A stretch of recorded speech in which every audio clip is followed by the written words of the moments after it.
Amen. Hallelujah. Palapakan po natin ang ating Panginoon. Amen. Pwede pa dagdag po ako ng volume?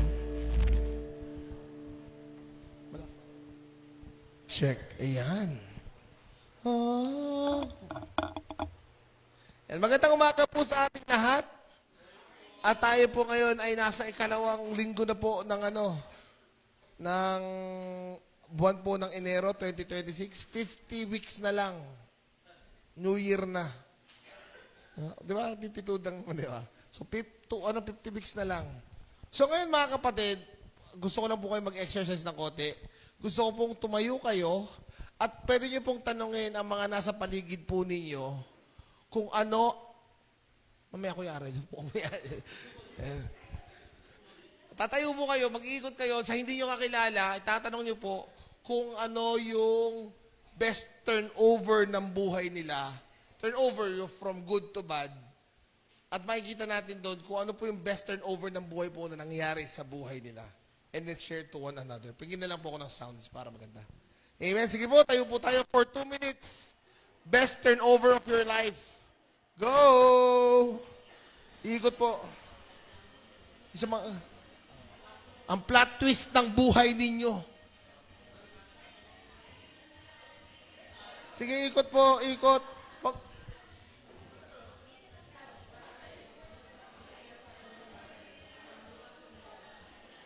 Come on, ikot po, ikot.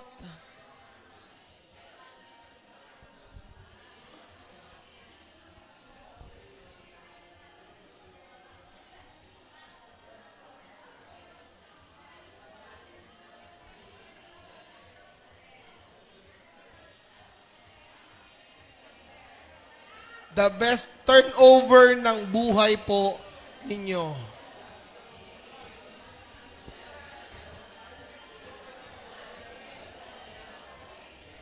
Wow.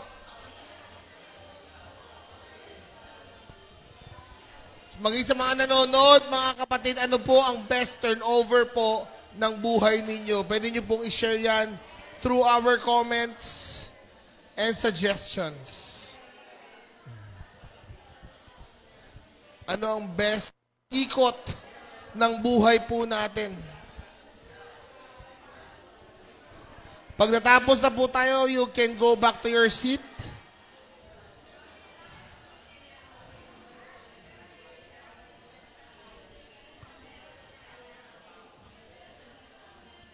Yan.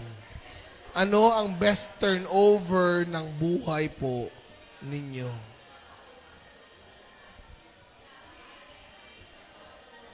Amen.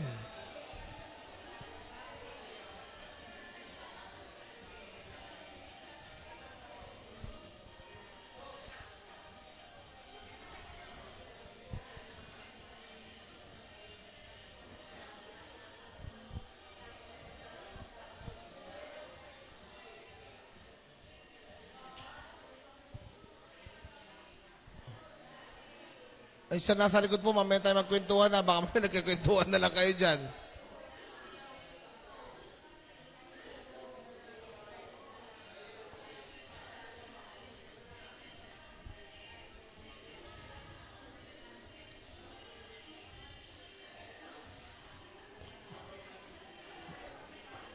Last 30 seconds po.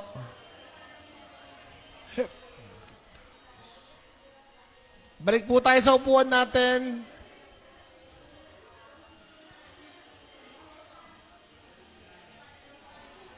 Ang best turnover ng buhay ko. Napakaganda.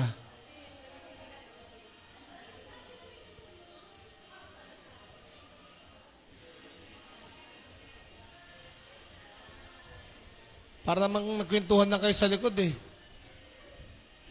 Narinig ko pa si Bunso, o yung Esme na ginamit mo kahapon, sablay. Ayan, napakaganda po na mapag-usapan natin yung best turnover ng life natin. Kasi minsan sa turnover po na yun, doon po tayo nagkakaroon ng focal point at nakikita po natin ang kabutihan po ng ating Panginoon. Amen. At minsan ba tayo, sa buhay natin, dumating na ba tayo sa pagkakataong tayo ay pinili? For example, kay Sister Nerissa, may naniligaw.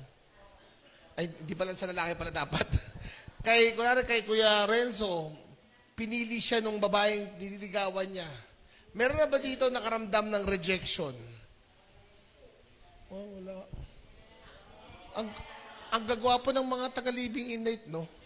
Walang nakaramdam ng rejection. At magaganda rin naman yung ating mga kananayan. Yan. Talaga? Todo support. Kaya po, ang topic po natin ngayon is Jeremiah 29 verse... Ay, akala ko nasa youth service kasi ako. Nasa main service pala tayo. Pag-uusapan natin ngayon, mga kapatid, ay isang bagay po na gusto kong mabigyan kayo ng assurance sa isang bagay na baka mamaya nagdadalawang isip kayo. Ito ba ako? Ito ba ako? Ito ba talaga yung sinabi sa akin? Kaya ang title natin sa umagang ito, as part of the walk of trust, is magtiwala ka sa pagtawag sa'yo. Feeling nyo ba tinawag tayo? And do we believe that we are called? Yes. Amen? At ako naniniwala ako, sabi ko nga, dito nung ginawa po natin yung temang ito, this is the time for us to push, na magkaroon po tayo ng maraming volunteers sa church na to. Ang mga volunteers po, sila po yung mga pinasasalamatan natin. Naalala niyo po nung Christmas party, yung mga binigyan po ng award, yung Problem Solver Award. Nasa may Problem Solver? Yan, yung Problem Solver Award.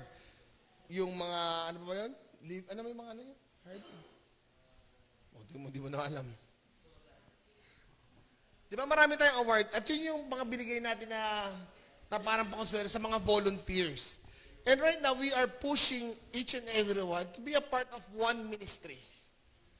Kasi hindi tayo lalago, mga kapatid, hanggat hindi tayo nagmi-ministeryong lahat. Panta gagamitin ng Diyos na lumaki tayo kung tayo mismo ay mga members lang lahat. Huwag po tayo pumayag na lahat po tayo ay miyembro. Tayo po ay tinawag ng Diyos para po gumawa po sa kanyang kaharian. Kaya kung tinatanong mo sa sarili mo, ito po, tinawag ba ako ng Diyos? Sasabihin ko straightforward, mata sa mata, pinili ka ng Diyos. Amen? Let's close the prayer po. Let's also read our Bibles to 1 Samuel, chapter 16, verse 7. Unang Samuel, 16, verse 7. Sige tayo po lahat, maggalang po sa ating Panginoon. Ito po nasasalita po ay si Samuel. Ang ating Panginoon kay Samuel. Sabay-sabay po natin basahin. Go.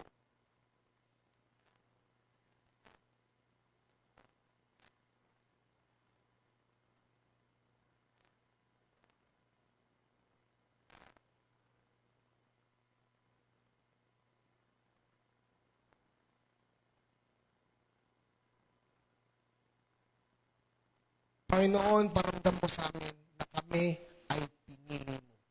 And from this day on forward, Lord, we will decide that we will be a part of this ministry because this ministry has its reform and the reform of this one is for us to grow.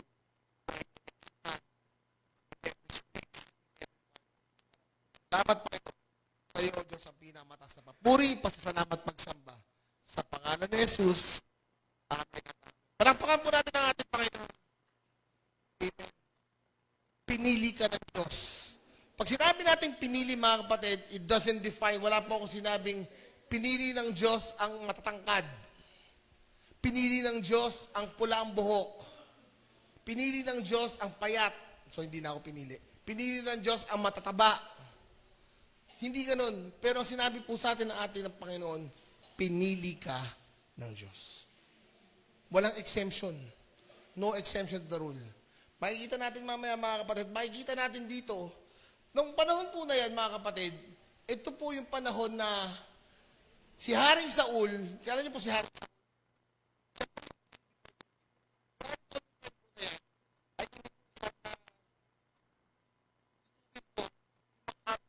Amalekites. Pero inutos po ng Panginoon kay Haring Saul, ay patayin lahat. Yung baka, tupa, lahat ng livestock, cow, at lahat po ay papatayin. Pero ginawa po ni Haring Saul, ay itinala niya ng baka, magandang tupa, Dahil daw, yun daw ang iaalay nila sa Diyos. Anong nangyari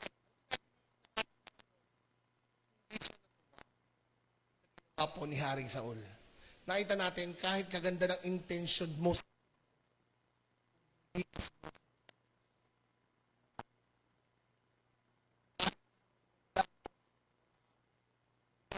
sumusunod sa Diyos, wala rin po yan. Kaya yung panahon po na yan, nung sa verse 15, ang ating Panginoon po ay nagpahanap na ng hari. Tinatuwa niya na si Saul. Sabi nga ni Saul nun, kung pwede lang ba akong sumamba sa time na yan sa sambahan ng Panginoon. Pero sinabi ni Samuel sa kanya, hindi na. Kumbaga, pwede ka pa sumamba, pero inaalis ka na ng Diyos bilang hari. So ngayon pag-uusapan natin ngayon, bakit mo sinasabi ito, Pas? Kasi marami sa atin dito ngayon ang nag-iisip, ang nagsasabing, saang ministry ba ako? Pinili ba talaga ako ng Diyos? Pinili lang ata si Pastora. Bakit? Kasi si Pastora ang ganda manamit, ang pula ng labi.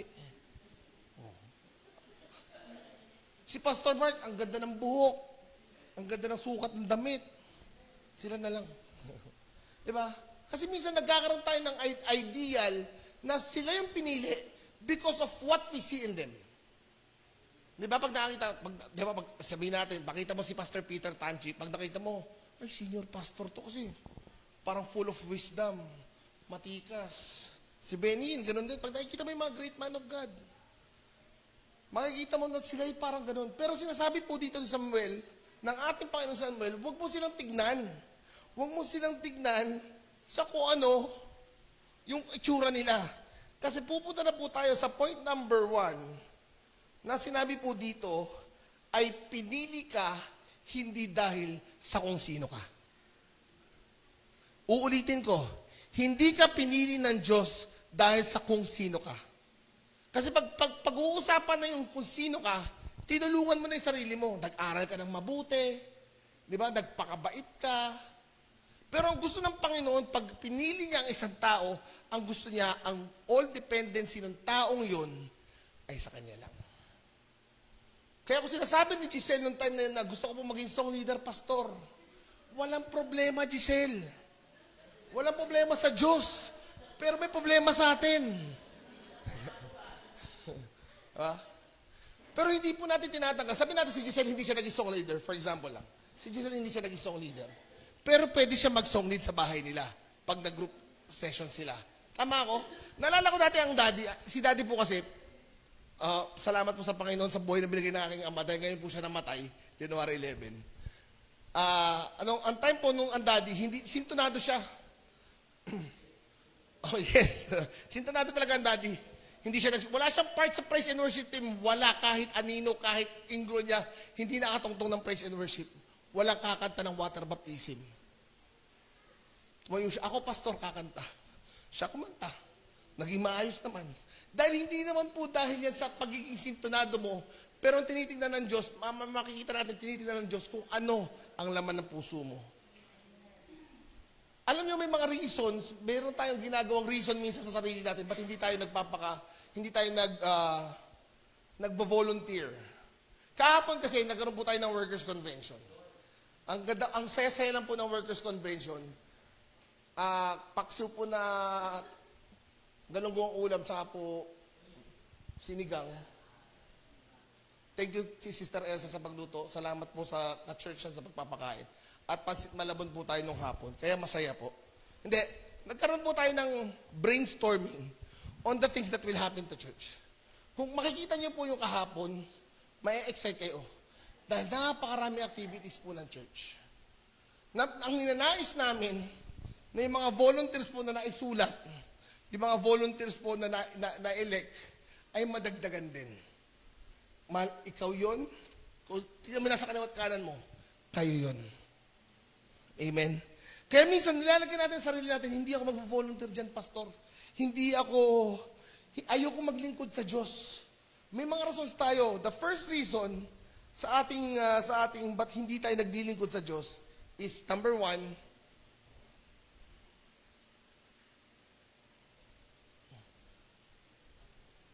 ipindutin mo na isa pa. kasalanan. At yung testimony natin, sablay. Hindi tayo naglilingkod sa Diyos because sometimes we think that we don't deserve na maging servant kasi makasalanan ako. And it's okay na makita natin kung gaano kahuli ang ating Panginoon. Kaya minsan, di ba, hindi tayo, pag may makasalanan tayo, hirap tayong lumapit sa presensya ng Diyos. Kasi alam natin sa mga sarili natin na ang Diyos natin ay banal. Ang Diyos natin ay walang bahid na kahit ano yan. Kaya tayo, bilang part ng last theme natin, dapat nakipag-isa na tayo kay Kristo. Last theme ba yun? Yung nakipag-isa na tayo kay Kristo. Kung gusto natin ng panibagong buhay, makipag-isa na po tayo kay Kristo. At part po sa pagbabago po ng ating buhay, isang paghingi po natin ng tawad sa mga ginagawa natin. Tanong mo yung katang kaliwa mo, may kasalanan ka ba bang ginagawa? May mga hidden sins pa ba tayo? Yung, wala si pastor, di ako kita ni pastor. Si pastor ano yan? Mabait naman yan, hindi niya papansinin yan. Baka mamaya may mga kasalanan pa tayong ganun. Naakala natin, alam niyo si Satan, napakadaya niyan. Ipapakita lang niya sa'yo na maganda yung ginagawa mo, pero at the end of the day, hindi. Perfect example, Coke. Napakasarap, di ba? Sabi nga ni Pastor Baby, sabi kagabi, sige, mag-Coke pa kayo. Ay, Coke ba yung pinag-usapan natin? Yung mag-Coke pa kayo. Akala nyo lang maganda sa simula. Pero pagdating sa dulo, pahihirapan ka niyan. Pag nakita mo, nagbubula-bula pa. Tapos iinamin mo, gulp, tapos didigay ka ng, Naramdaman yung naramdaman ko? Yung pagdigay mo sa Coke. Napakasarap. Napakasarap, napaka-refreshing. Pero hindi natin nakikita yung bunot-dulo nun sa dulo. Ganun ang kaaway. Pinapakita sa atin na ang kasalanan ay maganda. Nang sisira niya yung testimony at the end of the day, makikita mo nila yung mga tao sa labas, wala na palang tiwala sa'yo. Sira ang testimony mo. Bakit ka ayaw magpatuloy sa Panginoon? Ba't ayaw mo magpagamit sa Panginoon? Kasi sira ang testimony mo. Hindi ko po pinagbabawal ng Coke. Wala po yun. Example lang po yun. Amen.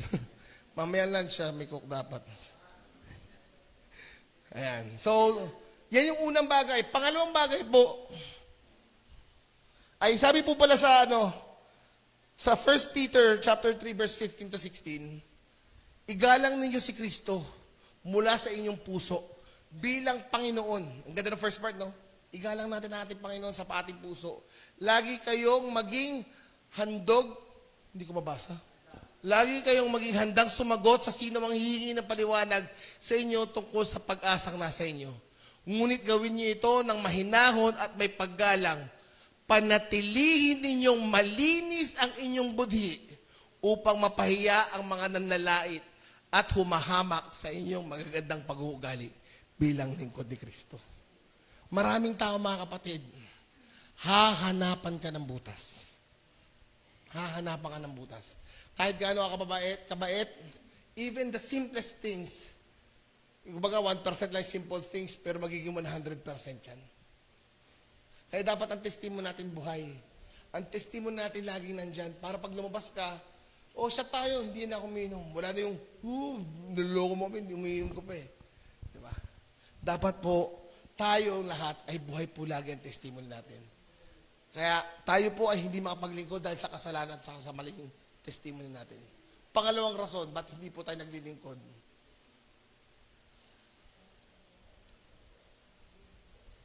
Katatayuan sa buhay. Sino po dito yung parang nahihiya? Labandera lang ako. Diba? Yung masyado nilang ginagamit yung word na lang. Diba? Labandera lang ako. Estudyante lang ako. Gwapo lang ako.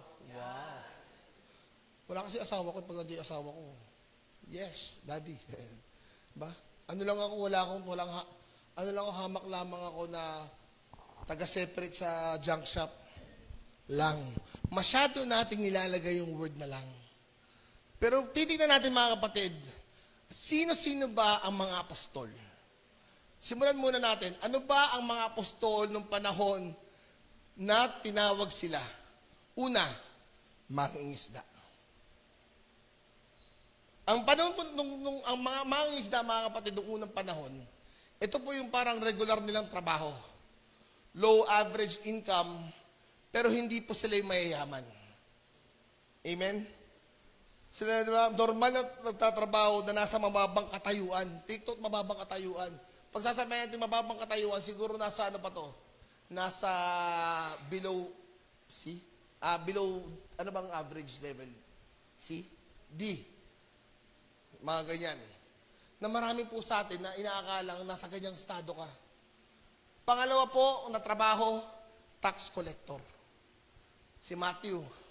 Bilang isang tax collector, sila po'y pinaniniwala ang mga korap sa lipunan. Nandaraya, sobra-sobra sinisigil na buwis. Yan ang mga apostol nun. Pangatlo, isang panatiko o zilot kung tawagin. Ang mga panatiko ng mga panahon po ng ating Panginoong Hesukristo, sila po yung mga rebelde. Mga rebelde anti-government, mga terorista ng panahon na yon. Pero ang tanong, bakit sila ang pinili ng Diyos? Hindi siya kumuha ng teacher, hindi siya kumuha ng abogado. Diba? Ang katatayuan sa buhay, mga kapatid, ay hindi po isang bagay na dapat nating gawing basihan.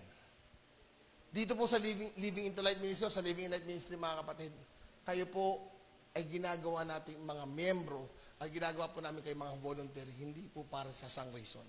Iisa lang po ang rason natin lahat. Paglingkuran po ang ating Panginoon. Kahit ako nakagraduate, kayo hindi. Kahit si Pastor Mark, si Pastora Baby, nakatapos ng Bible School, kayo hindi. It doesn't matter. Kasi ang hinahanap natin dito is yung giftings po natin sa ating Panginoon. Kaya wag natin gawing rason. Ano lang ako? HR lang ako. No? HR lang ako na Accenture na may sahod na 50,000 per month. Na may health card na 5 tao. Dami. Di ba? Wag natin tanggalin na natin lagi yung word na lang. Pag tinanong ka, ano ka? Isa akong separator sa junk shop. Marangal na trabaho. Hindi ka nagnanakaw. Isa akong gasoline boy. Huwag yung gasoline boy lang ako. Anong trabaho ng mama mo? Pag tinanong ko si Giselle, anong trabaho ng papa mo? Karpentero lang po. Karpentero ang tatay ko. Marangal, pinapakain ka ng magulang mo, pinapakain mo ang sarili mo sa isang marangal na trabaho. Katulad po ng mga apostoles, isang mangingisda, isang tax collector, at isang panatiko. Yung iba, hindi po talaga alam kung ano yung trabaho nila. Pero sa tatlong ito umiikot, pinakamarami po dyan yung mangingisda. Kahit ang sahod mo ay 50,000, kahit ang sahod mo ay 5,000 a month, it doesn't matter, sa harapan po ng Panginoon yan. Amen? Nagkakaintindihan po tayo? Kaya tayo, mga kapatid, kung ikaw ay gusto mong mag-serve sa ating Panginoon, hindi nakabase po yan sa katatayuan po natin. Number 3, pinag-aralan. Hindi tayo naglilingkod sa Diyos dahil sa pinag-aralan. Wala akong pinag-aralan. Samantalang si Pastor Mark, graduate yan ng nursing. Nag-Bible school pa yan. Si Sister Joanne, graduate yan ng management. Diba? Si Ate Dana, graduate siya ng psychology. Psychotic. Graduate siya ng psychology. Ganoon din si Kuya Harvey. Si Kuya Harvey may lisensya pa. Hindi sila lang ang pwede maging leader. Hindi ako pwede. Pero gusto kong patunayan sa inyo na pwede, mga kapatid. Kasi ako bilang inhinyero, hindi ko kayang gawin yung ginagawa ni Kuya Nante. Pag ang isang tao na wala ng kamay, wala rin magagawa. Diba? Kita yung buhay ni Kuya Nante. Taga-electric siya natin dito, ginagawa niya yung mga bagay-bagay. Si Brother Charles. Diba? Hindi po isang bagay na pinag-aralan. May talento ko na nasa akin at may talento kayo na wala ako. Yan ang tatandaan nyo. We compensate each other because we are brothers and sisters. Ang kahinaan ko ay pwedeng kalakasan nyo, at ang kahinaan nyo ay pwedeng kalakasan ko. Amen? Tama ko, Yarel? Ayan. Ba? Kaya nakakatawa mga kapatid, na as one part of this church, nakakatawa lang na sama-sama tayo. Sino dito marunong magluto? Hindi lahat. Marunong ka magluto Irish? Itlog. Sino dito marunong magluto? Yung masarap magluto. Ayan. Masasarap magluto. Tingnan nyo, maraming hindi nagtaas. So, ibig sabihin kayong hindi marunong magluto, pwede kayong umasa sa mga taong marunong magluto. Sister Vindler, patikim naman ng chicken curry mo at ang dinuguan mo. Mamayang lunch. Diba? Patikim naman ako. Favorite mo yung chicken curry? Patikim naman ako niyan. Pastora baby, patikim naman ako nung bulalo. Brother Charles, kahit yung dinakdakan lang at saka yung papaitan. We compensate each other kasi hindi natin pwedeng sabihin sa pinag-aralan. Kasi minsan yung pinag-aralan ko ay hindi nyo pinag-aralan, pero yung pinag-aralan nyo ay hindi ko rin pinag-aralan. Nagkakaintindihan tayo. Kaya dito sa church, sa mga estudyante, you are very open. Ano ba yung 3 times 3? Kunwari lang. I can answer you, 9. Pagtatanong ko naman, pagtanong naman natin, pharmacology na sa isip ko. Paano pagka, AJ, paano yung magturok ng something sa balat? Hindi ko alam yan eh. Diba? We compensate each other. At tandaan natin, hindi rason ang pag-aaral para hindi po tayo maglingkod sa ating Panginoon. Amen? Ang mga magulang, pinag-aral ang mga anak mag-aral din tayo. Amen ba? Pero hindi po hadlang ang pag-aaral sa paglilingkod po sa ating Panginoon. Amen? Palakpakan po natin ang ating Panginoon. Lastly, hindi pa po last, pero last sa natin.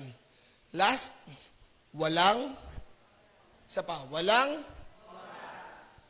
oras. Ano po sabi sa Efeso 5:15-16? Kaya't magbasa po tayo. Basa po tayo. 1, 2, 3, go. Kaya't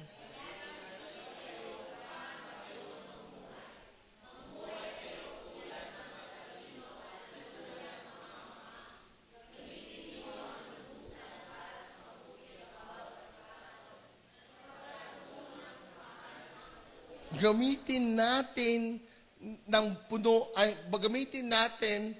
ng mabuti ang bawat pagkakataon. In all of the times, we should do what is good because the world right now is turning worse.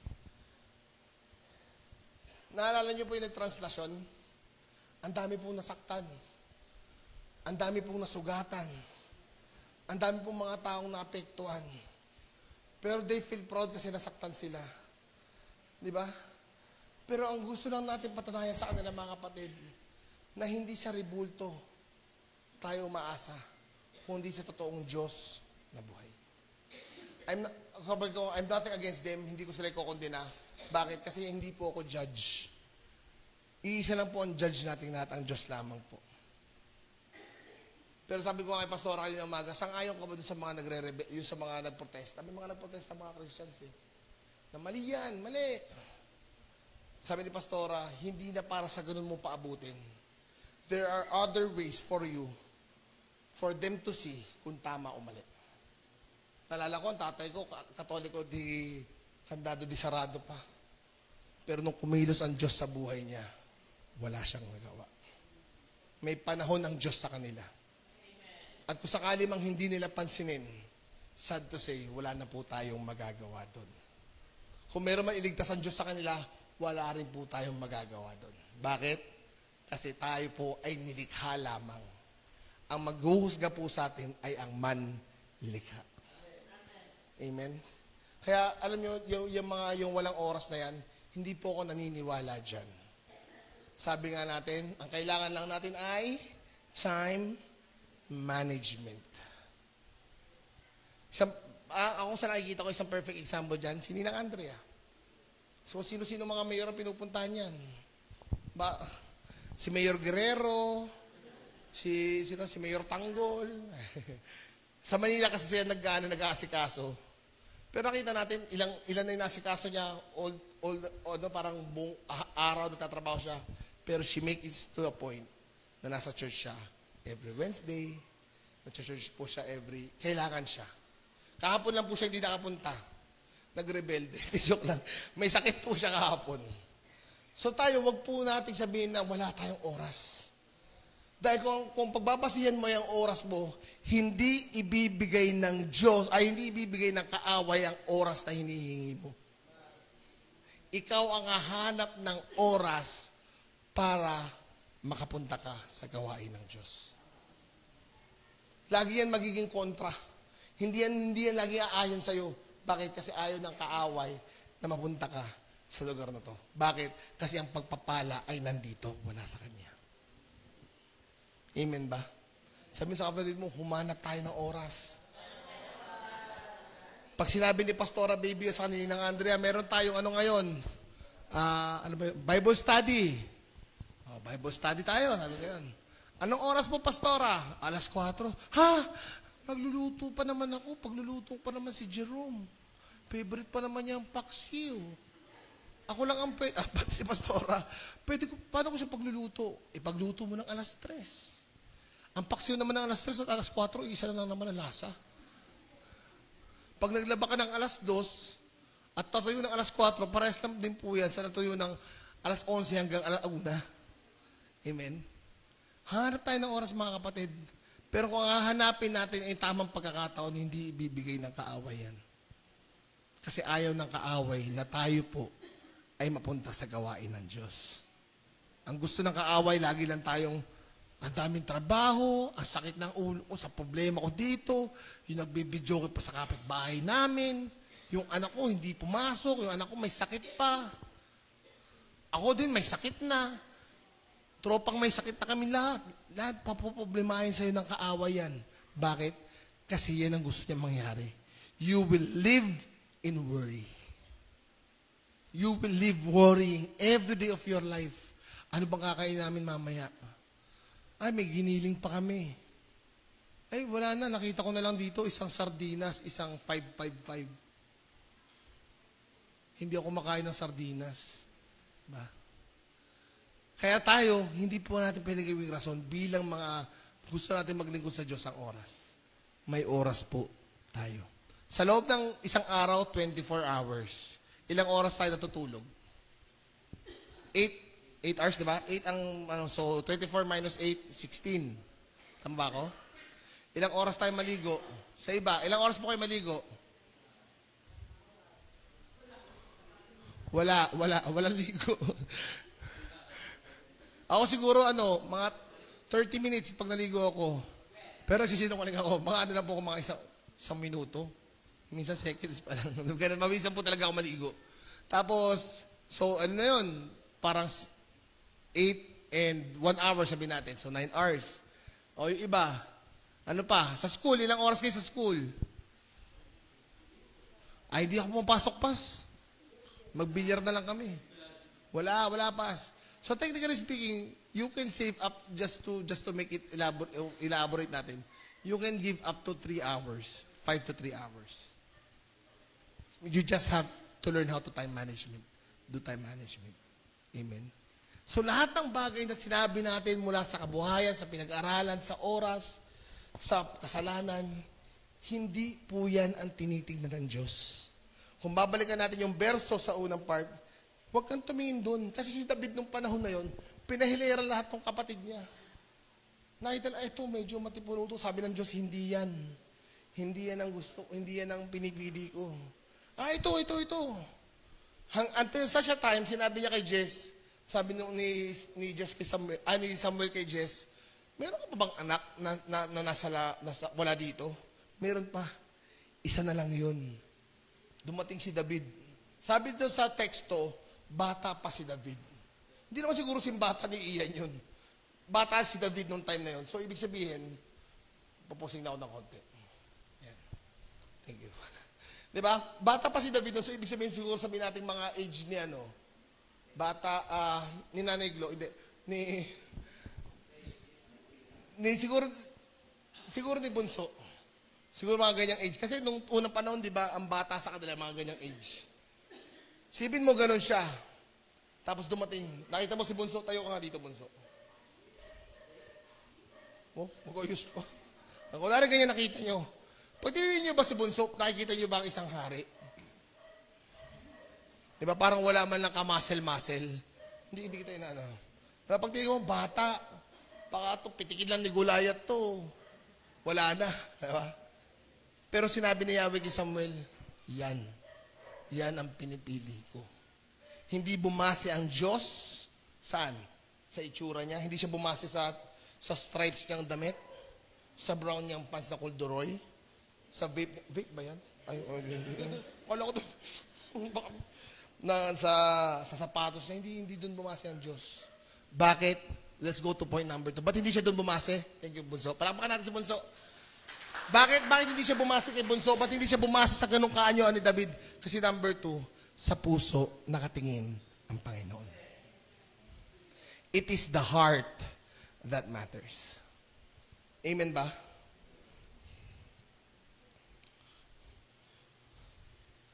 Sabi po dun sa verse kanina, sa letter B, si Yahweh hindi tumitingin ng katulad ng pagtingin ng isang tao.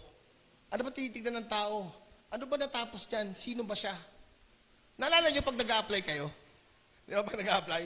Kailangan, ang apply mo ng cashier. Kailangan college graduate ka. Di ba? Kailangan pleasing personality. Hindi naman tapos lalagay nila, sobrang daming attributes. Kaya nga minsan, mas maganda para mag-apply sa ibang bansa, kasi simple lang. Di ba? Pero dito kailangan meron kang patunayan. Kasi ang tao nakatingin sa kung sino ka. Idinidikta ng tao kung sino ka.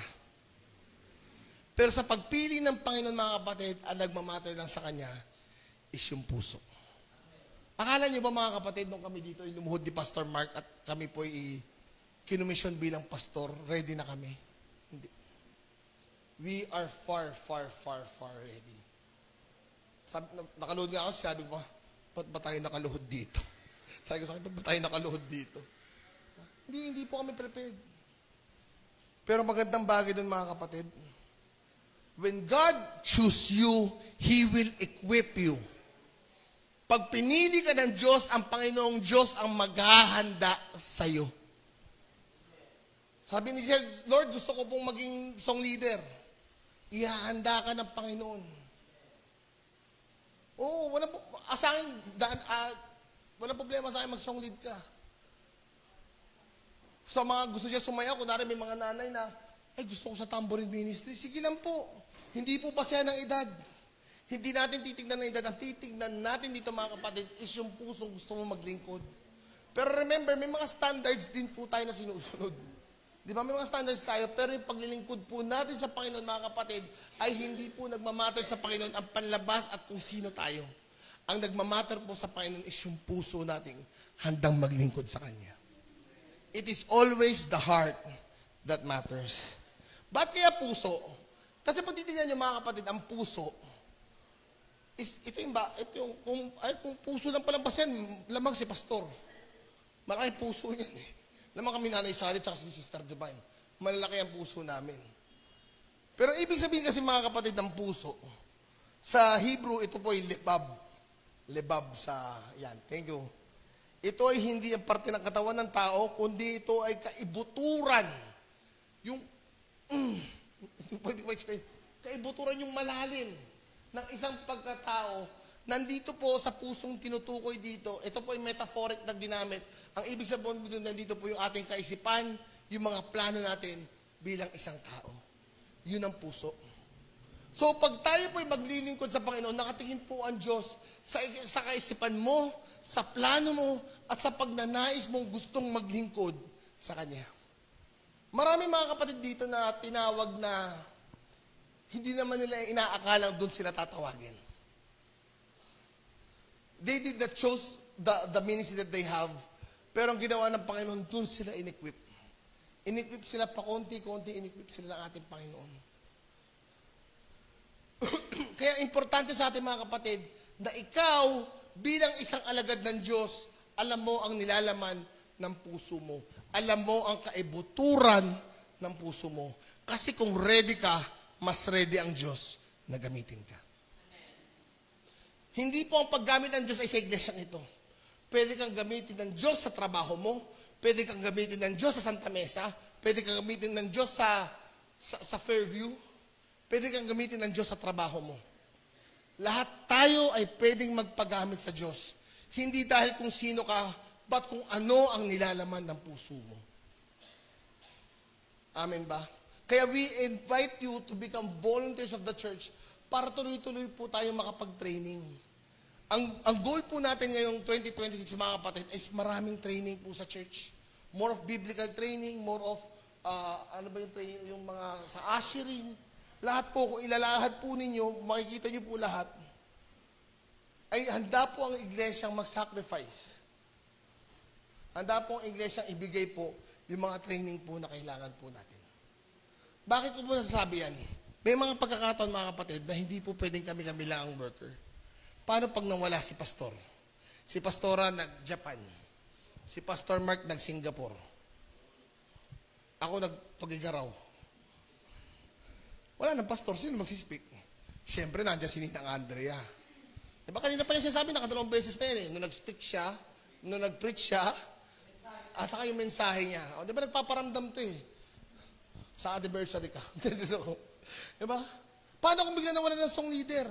Si Sister Joanne nasa Japan tsaka Gapan, di ba? O tapos si Kuya Arel nasa work. Nasa work lang, grabe naman. Diba? Nasa taas. Si Kuya Arel nasa taas. Wala magsusong lead. Si Ate Dana nasa wharf. Sino kakanta? Andiyan si Sister Vinclair. Marinig yung tremulo niya. Diba? Banda, di ba? Ay, walang usher.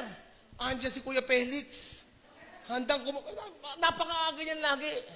Di ba? Lahat tayo, mga kapatid, posible po tayo maging worker ng iglesyang ito. Kaya sinasabi ko sa inyo, ang pagpili po ng Diyos sa atin ay hindi po nagkamali. Sasabihin ko po yung words na sinabi po ng isang pastor kay Pastor Mark. Ano yung words niya, Pastor Mark? Hindi nagkamali ang Diyos sa panawagan sa iyo. Hindi nagkamali. Ba't magkakamali ang Diyos? Diyos nga siya. Kung tinawag ka ng Diyos sa posisyon mong yan ay para sa iyo. Amen? Kaya we are encouraging you na lahat tayo. Lahat tayo. Si David, nalala nyo, bakit binigay ng Diyos si David? Hindi dahil sa physical attributes siya.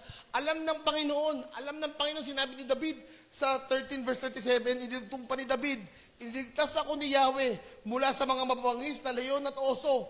Ililigtas din niya ako sa kamay ng Pilisteyong yun. Alam niya kung sino ang Diyos. Alam niya kung sino pinaglilingkuran niya. At alam din niya in the future kung sinong paglilingkuran niya. Ganon kagaling si David. Ganon kagaling ang Diyos sa buhay ni David. And just to sum it up everything, pupunta po tayo sa verse na ginamit ko kahapon. John chapter 15, verse 16. Napakaganda po nito. Basahin po natin sabay-sabay. Sabay-sabay po. 1, 2, 3, go.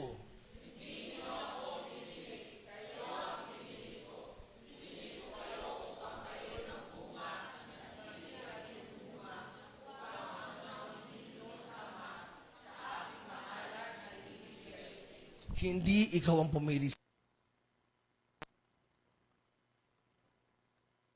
Kahit kailan, hindi mo pipiliin ang Diyos dahil Diyos siya. Ang Diyos ang pumili sa'yo. How wonderful that is. Hindi mo, out of billion people, Lord, pinili mo ko. Out of may mas gwapo pa sa akin, may mas maambilidad pa sa akin. Pero ako ang pinili mo. Ako ang ginabayan mo. Ako ang in-equip mo. Kaya kung tayo mga kapatid ay maglilingkod sa Panginoon, huwag kang matakot. Dahil ang tumawag sa iyo ay ang Diyos na buhay at siya ang mag-i-equip sa iyo. Ang Diyos ang gagamit sa iyo, kaya ang Diyos ang maghahanda sa iyo. Amen ba? Kaya huwag po tayong matakot mga kapatid. Yung tuwing message, magkikwentuhan lang tayo para, ano ba naman to? Hindi ko na naintindihan si pastor, nagkikwentuhan lang tayo. Dapat tayo, lagi tayong ready sa panawagan ng ating Panginoon. You are being challenged, mga kapatid. Sa kahit anong aspeto ng buhay, piliin natin ang ating Panginoon. Kasi ang pagpili natin sa Panginoon ay ang pagpili niya sa atin. Let's all stand. Yung unang kanta, Lord, I give you my heart. Okay. Yung All for Jesus na. Sige po mga kapatid, pag tumayo po tayo, wag po tayo magkwentuhan. Let's meditate on the words that we've heard. That God did not choose, that you did not choose God. God chooses you. And there are a lot of vacancies po sa church natin. If you want to dance, if you want to be ushers, if you want to be caretakers, you are freely welcome to be with us. Kayo po ay malayang makakapasok po sa iglesia natin to. Tanggalin mo na lahat ng mga excuses mo kasi walang pakialam dyan ng Lord. Ang pinapakialaman ng Lord is yung great turnover ng buhay mo. When you said no to sin and yes to God. That everything will fall to its place when we reach our goal in serving our God. So come on, let's all close our eyes and let's pray. Sige, you can ask God, Lord, I want you. Lord, gusto ko pong maglingkod sa iyo.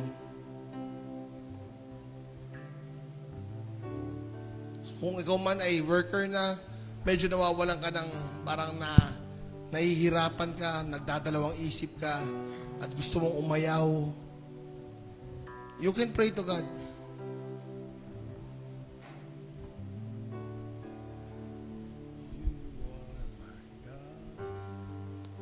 Salamat, O Diyos. You are my King. You are my Lord. And if you want to offer your life and be a minister of God, you can move in front and we will pray for you. Come on, while all eyes are closed, walang manunumbat sa'yo. If you want, in any case, you can go in front. Kung worker ka man, gusto mo, Lord, salamat po sa pagbibigay ng assurance sa amin, you can go in front and we will pray for you. You are my King. You are my Lord, my everything. Sa mga bago po na gusto maglingkod sa Diyos, you are welcome to go in front. My soul, lifter of my head, My portion forever. my portion Sige po, the challenge is for all of us. All that I have. All that I have, Ang lahat ng sa akin ay sa iyo. I give to you. Ang lahat ng meron ako ay sa iyo. All that I am, I owe to you. At lahat ng ginagawa ko ay sa iyo. All that I do, I Come on, church, you are being challenged. you. If we want to be a volunteer of this church, Cries out and we want to be a worker and start to work for God, you can move in. Pwede po tayong pumunta sa unahan sa mga taong gusto pong maglingkod sa ating Panginoon. Tinatawag ka ng Panginoon. The Lord is calling you right now. The Lord is calling you right now. all for Jesus, my Lord.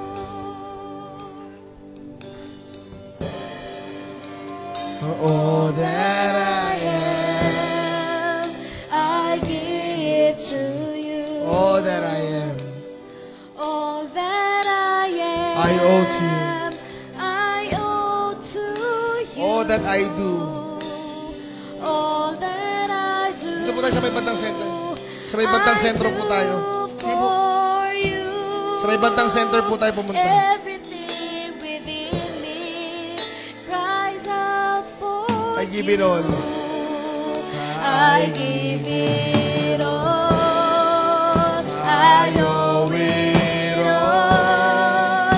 I do it all. All for Jesus. all for Jesus, my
I do it all, oh God.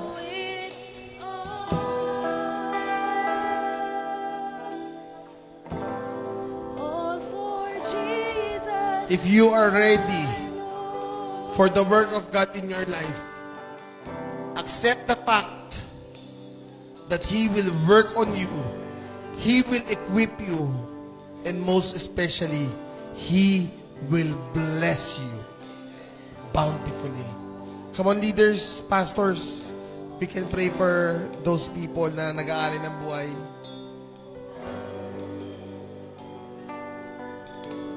Come on, you can, lapitan niyo po sila isa-isa.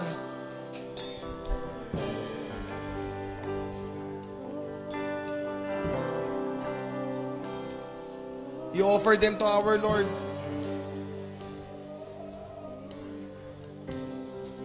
Come on, church. Come on. Sige, wag mong pigilan yung iyak mo. The Lord is reaching to you right now. The Lord is asking you right now, anak, saan mo gustong mapunta? Saan mo gustong gamitin kita? Trust in God who called you.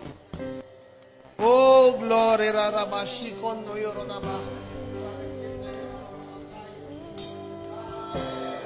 Come on, you offer them to God. You offer them to God. Oh, Lord, you offer them to God. Bless them mightily. Bless them thoroughly, oh God. Blessing will flow after their life. Blessing will follow them. They will overtake on the blessing. As you equip them, oh God, continue to bless their life. Continue to give them promotion after promotion. At hindi puwahad lang, Panginoon, ang gawain mo sa mga bagay, Lord, na gusto mo ipagawa sa Kanya. At Lord, yung mga bagay, Lord, na humahad lang, tanggalin mo yan sa pangalan ni Jesus. Tanggalin mo po yan sa pangalan ni Jesus. Kung may kasakitan sila, I rebuke it in Jesus' name. We are your sons and we are your daughters, O God. And we stand unto this firm, Panginoon, firmly, O God, that we are your sons and we have the right to rebuke Satan in your life. In Jesus' name, in Jesus' name. At patuloy po kami, Lord, na gagamitin mo sa iglesyang ito, sa ibang ibayo ng mundong ito, sa ibang ibayo ng Pilipinas, Panginoon.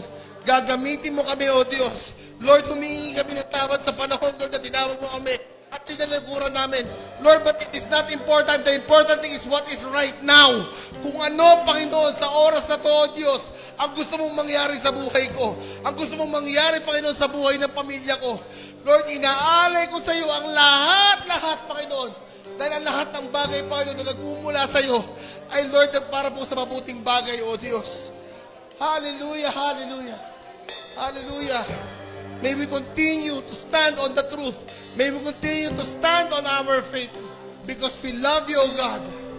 Lord, sinabi mo sa iyong salita that we did not choose you, but you chose us, O God. Ikaw ang pumili sa amin.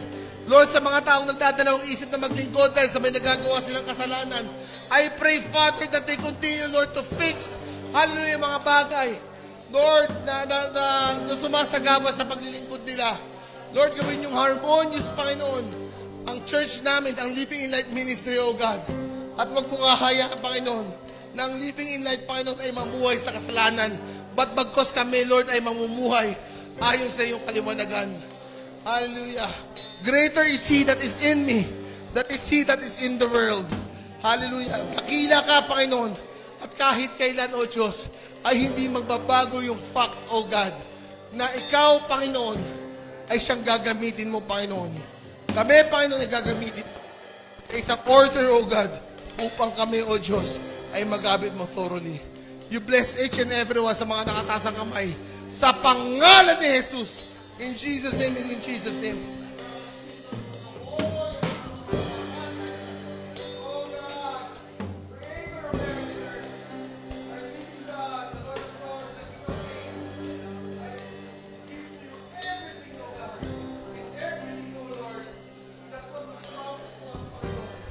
Lord, buhay na ganap, kasiyasiya at masagana, O God.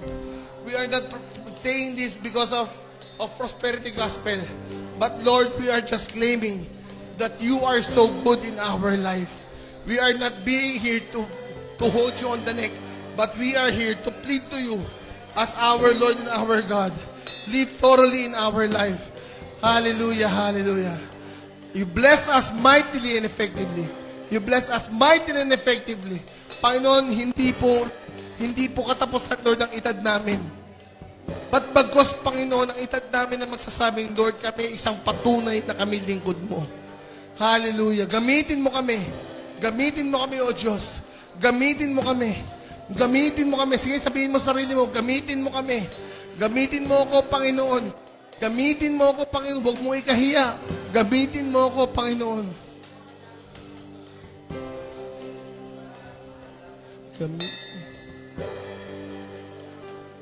Laging sundin ang nais mo.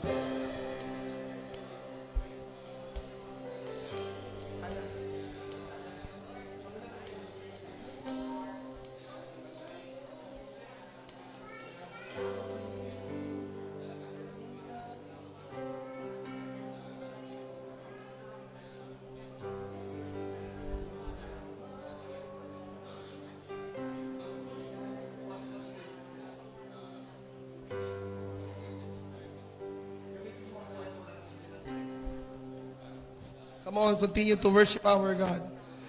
Gamitin mo, Panginoon, ang buhay namin. Gamitin mo, O Diyos, ang buhay namin. All glory, all honor, and all power. You only deserve, O God, the highest praise in our life. O Diyos, sa iyo, pagsamo ko. Chorus tayo.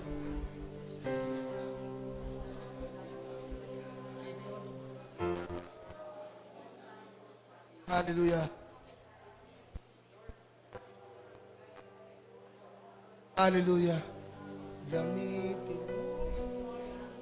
Yes, oh God, gamitin mo ang buhay namin, oh Diyos.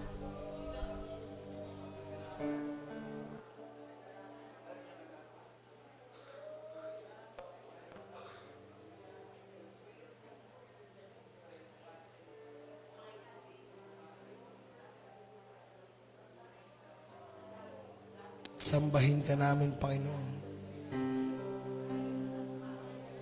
Gamitin mo ang buhay namin, O Diyos. Gamitin mo ang buhay namin, Panginoon. Gamitin mo, Panginoon. Gamitin mo. Gamitin mo, Panginoon. Gamitin mo ang buhay namin. Gamitin mo kami, Panginoon. Lord, use us mighty and effectively just what you did to Paul in the way to Damascus. Hallelujah.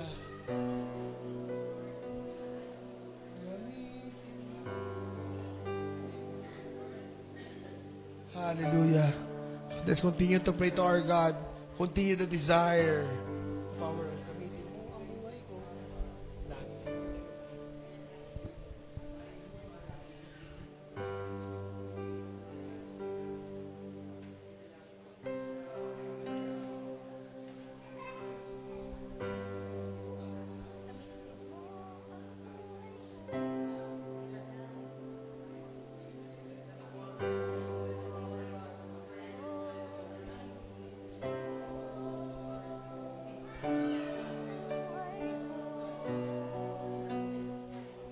Laging sundin ang nais ko,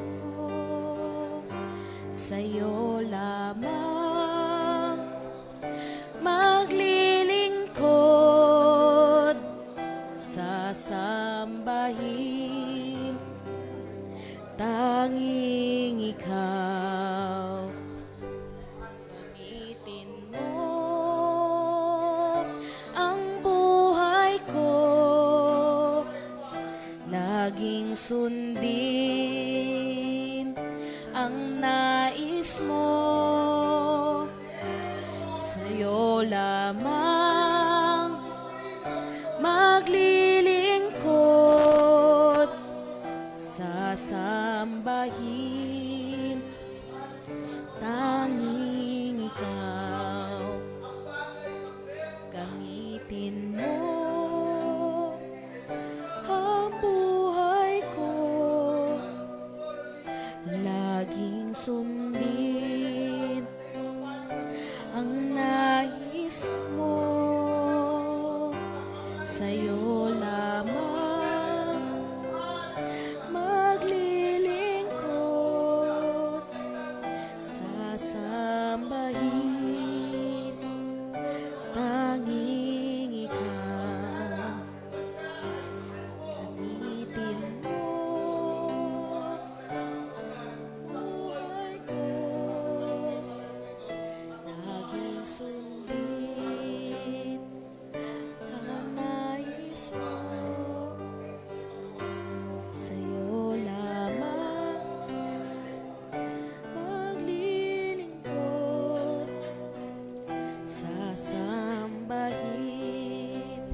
Gamitin mo ang buhay ko. tanging ikaw. Sabay-sabay natin ng katayin.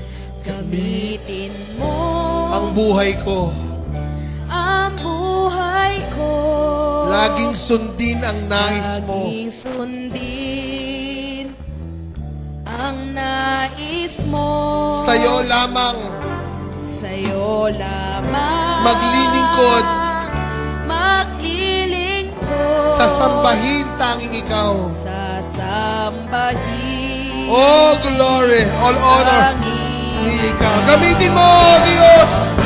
Gamitin mo. ang buhay ko. Laging sundin Oh, glory. All honor. All power. ko. Right. You have no right in their lives. In Jesus' name. At patuloy po ikaw, Panginoon, ang maghari sa buhay nila, sa pamilya nila, sa trabaho nila, sa eskwelahan nila.